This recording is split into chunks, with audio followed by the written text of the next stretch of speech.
Saudaraku, Paulus konfirmasi kepada jemaat di Korintus, menyatakan bukan diri kami yang kami beritakan, kami ceritakan, kami sampaikan, namun Yesus yang adalah Tuhan. Dari sini sebenarnya Paulus ingin konfirmasi kepada jemaat di Korintus, konfirmasi siapa yang diberitakan, siapa yang disampaikan, siapa yang diajarkan. Mengapa ini perlu? Karena tidak sedikit dari orang-orang yang membawakan diri atau menyatakan diri sebagai pemberita Injil, tapi kenyataannya apa yang diberitakan, yang ceritakan mayoritas atau persentase terbesar adalah tentang dirinya.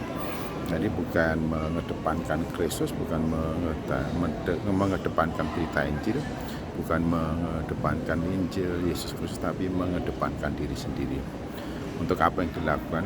Upaya itu dilakukan untuk menjadikan diri populer, dikenal, kemudian ditandai, atau membuat orang lain kemudian terkesima, atau membuat orang lain menjadi penerusnya, bukan penurut Kristus. Oleh karena itu Paulus konfirmasi kepada orang-orang Korintus bahwa yang dia beritakan, yang dia ceritakan, yang dia kabarkan adalah Yesus yang adalah Tuhan.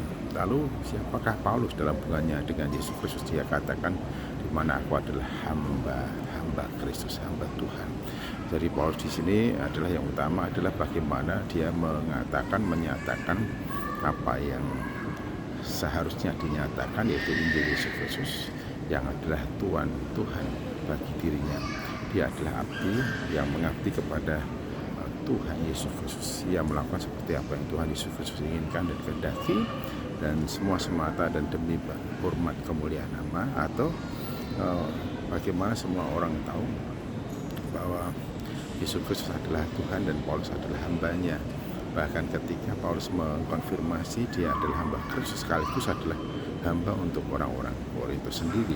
Jadi dia tidak menempatkan diri dan posisi yang tinggi, lebih tinggi daripada orang-orang Korintus, supaya dilayani, supaya dimanjakan, supaya ditaati, supaya dipatuhi. Tetapi yang Paulus lakukan, menegaskan, adalah konfirmasi bahwa dirinya adalah hamba Kristus dan sekaligus juga hamba dari orang-orang Korintus. Ia datang kepada orang-orang di Korintus supaya dia melayani, bagaimana membawa setiap orang dan sebanyak mungkin orang kepada Yesus Kristus, bukan membawa sebanyak mungkin orang kepada dirinya sendiri. Karena itu Paulus betul-betul menegaskan dan sekaligus memberikan konfirmasi itu supaya orang-orang Korintus paham, mengerti bahwa Paulus sesungguhnya adalah hamba Kristus dan sekaligus yang diutus kepada orang-orang Korintus supaya melayani orang-orang Korintus sebagai hamba.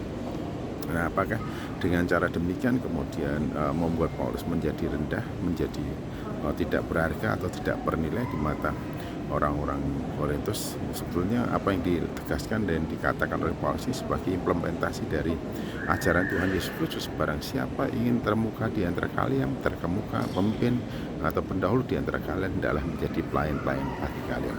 Jadi prinsip ini betul-betul dipahami oleh Paulus, sehingga Paulus menegaskan, menandaskan, dan mempraktekkan kepemimpinan hamba.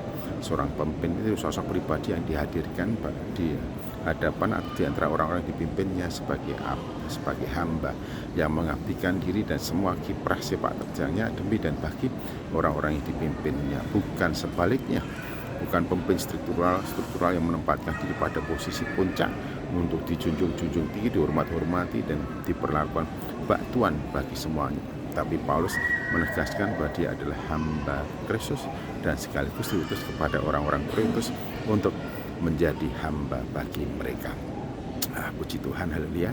Ini menjadi pelajaran untuk kita semuanya, agar kita tidak menjadi orang yang kemudian salah dalam motivasi atau tujuan kita, mengapa kita melayani. Kita melayani kepada siapa dan untuk siapa? Kita harus tahu bahwa kita ini adalah hamba Tuhan yang diutus untuk melayani orang-orang sebagai hamba. Kepemimpinan hamba harus diimplementasikan dalam kehidupan setiap pemimpin rohani, pemimpin Kristen, karena itulah yang diperintahkan oleh Tuhan Yesus Kristus.